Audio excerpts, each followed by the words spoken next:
Aumento do salário mínimo e controle de capital. Rabo do brasileiro só serve para tomar pau. Eu sei, gente, que parece mentira, parece exagero, parece alarmista, mas isso daí sabe o que? Que é a capa do Valor Econômico dessa semana, com essas palavras, exatamente essas palavras, ditas por Sérgio Gabrielli, ex-presidente da Petrobras, que é também aí o nome escolhido por Lula para coordenar o seu governo nessa campanha aí de reeleição. Nesse vídeo eu vou ler essa notícia com vocês, essa notícia absurda, explicar também o que significa, como que se daria esse controle de capital. Mas antes da gente seguir para o vídeo, eu quero te pedir para você se inscrever e deixar o seu like. Olha, pode ser que não faça diferença nenhuma na sua vida você se inscrever no canal, você deixar seu like, mas pode ter certeza que para mim conta bastante. O coordenador do programa de governo do PT, Sérgio Gabrielli, reuniu-se com representantes do mercado financeiro na última sexta-feira para apresentar propostas econômicas que foram alvo de críticas dos agentes. Entre essas propostas, entre elas estão o aumento do salário mínimo e controle de capital. Calma que eu já vou explicar como que pode se dar esse controle de capital. Assunto esse completamente ignorado pela mídia e pelos influencers. A recente reunião de Gabrielli com agentes financeiros ocorreu após o presidente do PT, Edinho Silva, ter relativizado em entrevista ao Valor declarações públicas do ex-presidente da Petrobras que provocaram ruído. Sim, gente, Edinho Silva, sabe quem é Edinho Silva? Aquele mesmo que estava palestrando na Expert XP. Ou seja, se você é cliente da XP, os lucros que você dá para a empresa servem para quê? Para que eles coloquem um comunista no palco em um evento de investimentos. Meus parabéns! Meus parabéns!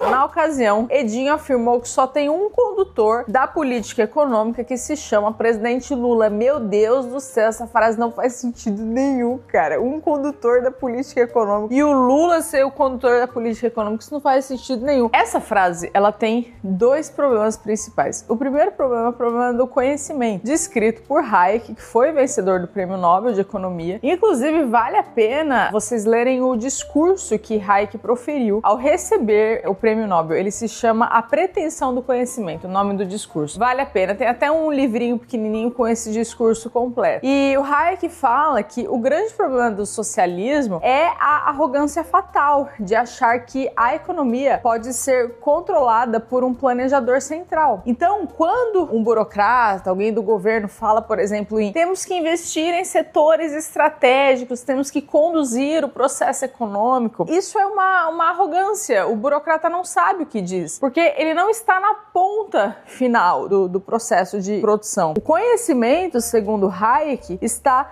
disperso na sociedade e não nas mãos de um planejador central. Então esse é o primeiro problema. E o segundo problema é que o verdadeiro condutor da economia é o empreendedor. Aliás, outro economista austríaco que influenciou o trabalho de Hayek, que veio antes de Hayek, foi Ludwig von Mises. E o Mises, ele falava que o empreendedor é a força motriz do processo econômico produtivo, porque é o empreendedor que toma risco, que cria riqueza, alocar recursos escassos para fins produtivos e, portanto, ele é a força motriz, ele que é responsável pelo processo de transformação na sociedade. Na avaliação por ele, apresentada por ele ao mercado, o combate à inflação não deve depender exclusivamente da política monetária, mas também de medidas, lá vem, cara, medidas como o aumento da concorrência bancária por meio do fortalecimento dos bancos públicos. Desde quando o funcionário público reage à concorrência? O funcionário público tem a certeza de que nós iremos sustentá-los, mesmo se ele fizer um trabalho meia boca. Tô mentindo? Se a ideia é aumentar a concorrência bancária, deve-se extinguir os bancos públicos. Ai, mas a empatia pelas pessoas que trabalham lá, gente, olha, quem for competente, pessoas competentes são facilmente realocadas no trabalho. Entenda que a lógica do mercado não tem peninha dos agentes econômicos. Aquilo que é ruim, aquilo que é ruim precisa falir para dar espaço ao bom. E a empresa pública pública não tem o mesmo incentivo para inovar, para melhorar invenções de concorrentes da mesma forma como as empresas do setor privado têm. Isso é muito fácil de observar, basta você depender de qualquer serviço público, é sempre uma merda. Você já viu aquele meme assim que você vai num lugar, faltou essa documentação, daqui a pouco, traz isso, traz aquilo. Então é sempre essa merda, essa burocracia, esse lixo aí, especialmente no Brasil, aí que tem a figura do cartório. Ele diz o seguinte aqui também: formação de estoques reguladores de alimentos, instrumentos para reduzir a volatilidade cambial, ou seja, acabar com o câmbio flutuante. Não dá para entender o que ele quis dizer. Incluindo a possibilidade de controle de capital.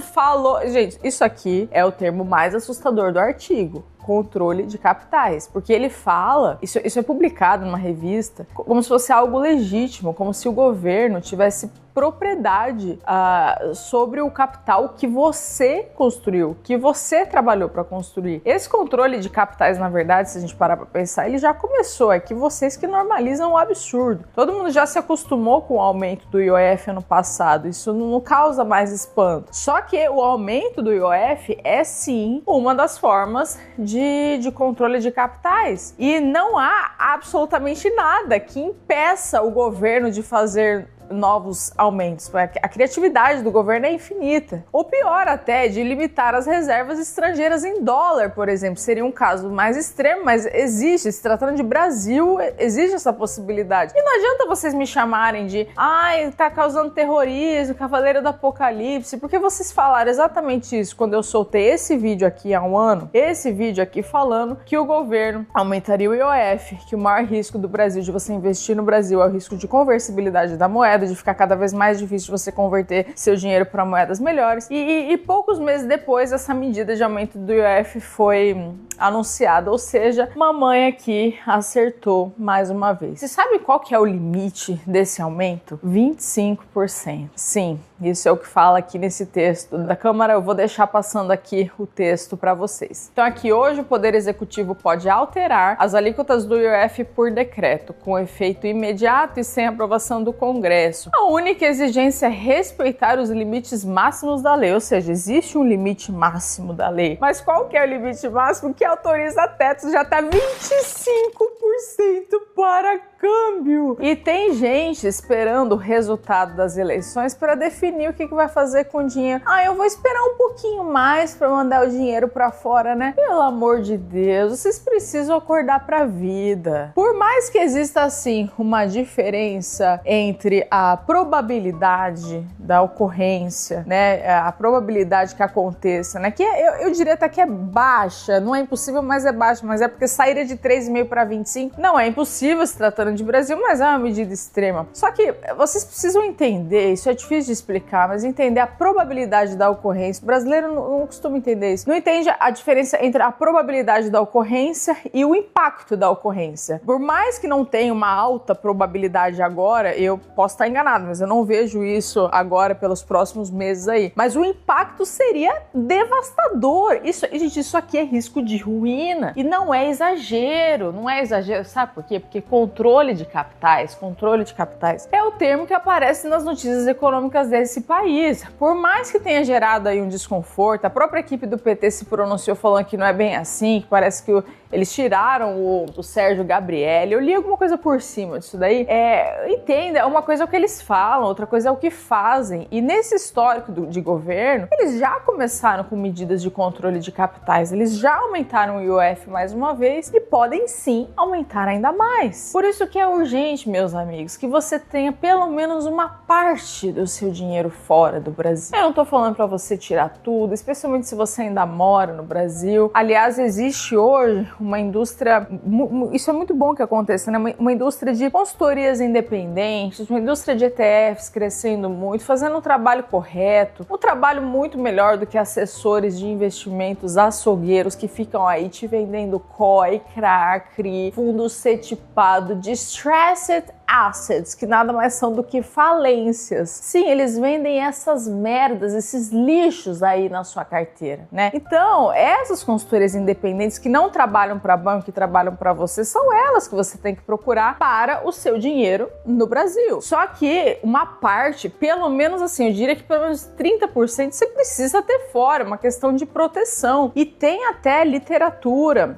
estudos que recomendam bem mais do que isso. Esse artigo aqui, por exemplo, que eu vou deixar na descrição, ele menciona que você tenha pelo menos 2/3, olha só, 2/3 do seu patrimônio em um país diferente do seu país de origem. Quem me sugeriu esse artigo excelente aqui foi o Fábio Holder e vale a pena a leitura para vocês entenderem que não é coisa da minha cabecinha, entendeu? Não são vozes da minha cabeça, são recomendações que qualquer pessoa enxergando a realidade no Brasil hoje, enxergando um governo socialista com altas possibilidades de ser reeleito, qualquer pessoa lúcida faria numa situação dessa, com uma manchete dessas. E se você tem mais de $100 mil disponíveis para reinvestir no exterior, agende uma reunião com o meu time. Nós, aqui da Guardian Capital, trabalhamos de forma independente com o mercado internacional. Eu não tenho exclusividade com nenhum banco, com nenhuma corretora, com nenhuma empresa. A gente trabalha com mais de 40 corretoras nos Estados Unidos, 40 empresas nos Estados Unidos, incluindo, por exemplo, Interactive Brokers, IB, Charles Schwab, Morgan Stanley. E o nosso trabalho funciona de forma totalmente independente. Você vai ficar mesmo esperando o resultado das eleições? Será que não é mais inteligente agir com calma, com prudência agora, entendendo os processos, fazendo com calma? Aponte o seu celular aqui nesse QR Code e agende uma reunião conosco. Tente, quando você apontar o celular, vai abrir um formulário. Eu peço que você seja bem detalhista nesse formulário, porque assim eu consigo te direcionar a melhor pessoa da equipe para te atender. Então, conte o que você busca, se você já tem uma conta fora, se você já tem uma empresa offshore, qual companhia. É importante que você seja, assim, bem detalhista, porque eu consigo direcionar a melhor pessoa para te atender. E, em alguns casos, sou eu mesma que atendo também. Caso o QR Code não funcione, o link também está no primeiro comentário fixado. Voltando aqui, gente, o controle de capital, ele também é uma forma do governo implementar a chamada repressão financeira. E a repressão financeira pode vir, por exemplo, através do mercado de títulos, ou seja, através do controle da curva de juros. O que pode acontecer nesse cenário, tá? Nesse cenário, o Banco Central compra títulos públicos para impedir que os juros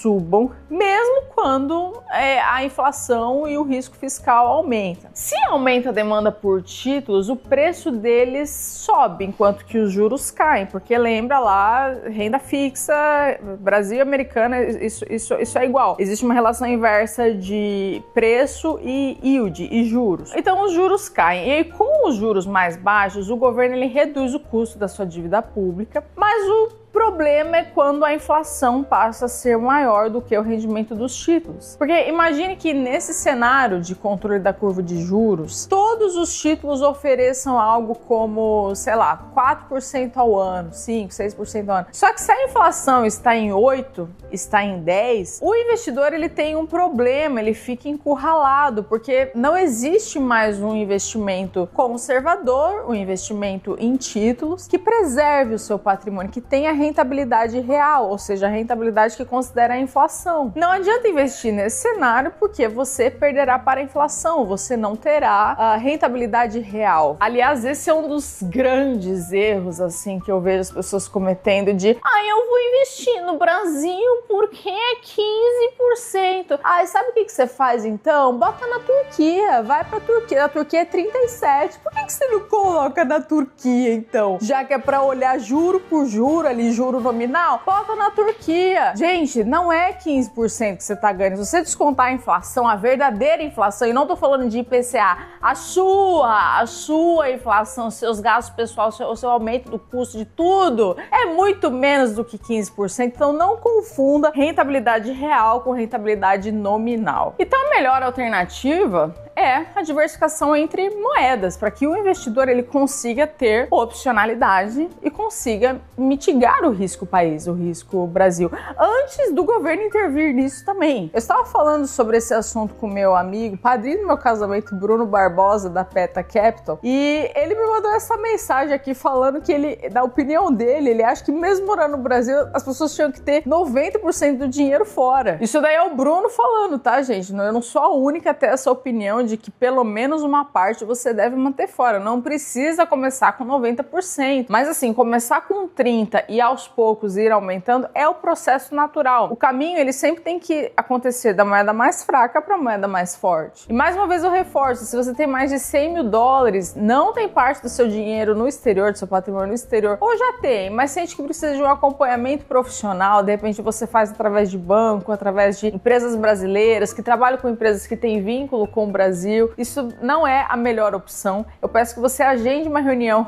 com o meu time apontando o seu celular aqui nesse QR Code. E se você não tem 100 mil dólares, como um dia eu não tive, quando eu estava em processo de crescimento de patrimônio, você pode muito bem começar sozinho. Você pode abrir uma conta em uma corretora internacional. Eu pessoalmente uso a IB, Interactive Brokers, e elas não exigem um valor mínimo, você não precisa ter um valor mínimo para começar. E aí você já começa a pegar esse hábito de fazer remessas mensais, fazendo um preço médio do dólar. Foi isso que eu fiz lá atrás. Eu comprei dólar a 3 e pouquinho, a 4 e pouquinho, a 5, a 6,30. Eu comprei. Por quê? Porque a hora de comprar dólar é durante a vida inteira. Acorda, a gente nasceu no Brasil. Eu nunca me preocupei com a cotação de curto prazo. Eu vou esperar baixar mais, eu vou esperar porque eu acho que vai subir, porque eu acho que vai cair, porque eu li o fulaninho que falou. Esquece, para, isso não tem como você adivinhar, não tem, são N variáveis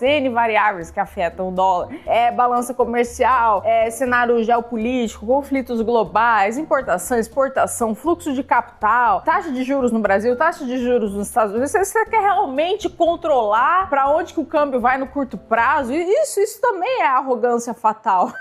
É a arrogância fatal do Hayek. Não tem como. Qualquer um que te fale, vai para tanto. Essa pessoa tá chutando, essa pessoa tá mentindo. Ou essa pessoa tem uma autoestima, uma autoconfiança delirante de achar que sabe para onde o dólar vai no curto prazo. Então você pode muito bem começar dessa forma. Foi como eu comecei, abrindo uma conta fora, vai mandando as remessas, vai aprendendo sobre ETFs, estudando. Dá para você ir criando esse hábito. Aliás, talvez, eu não tenho certeza ainda, eu devo fazer mais uma edição do Workshop Risco Brasil, onde eu ensino para quem está começando mesmo. É um workshop mais educacional, para quem quer abrir uma conta fora, quem quer dar os primeiros passos, quem nunca fez uma remessa de câmbio para fora, tem algumas dúvidas pontuais, dúvidas de imposto. Eu já fiz algumas edições no passado. É que por conta da gravidez, eu não sei, eu tô repaginando aí algumas coisas na minha vida, mas talvez eu faça. Vou pensar, quem sabe, né? E se você ficou comigo até o final, comente um eu fiquei, comente também o que você achou mais absurdo nessa história toda. Se é a gente ter normalizado aí o IOF alto, se essa notícia aparecer aí, controle de capitais como se fosse uma coisa normal, e pior, vai ter gente defendendo isso, as pessoas não se tocam do tamanho do absurdo. O que mais te chamou a atenção aqui nesse vídeo? Se você também aprendeu alguma coisa nesse vídeo também, comente aqui. Muito obrigada por assistirem, pessoal, e até o próximo vídeo.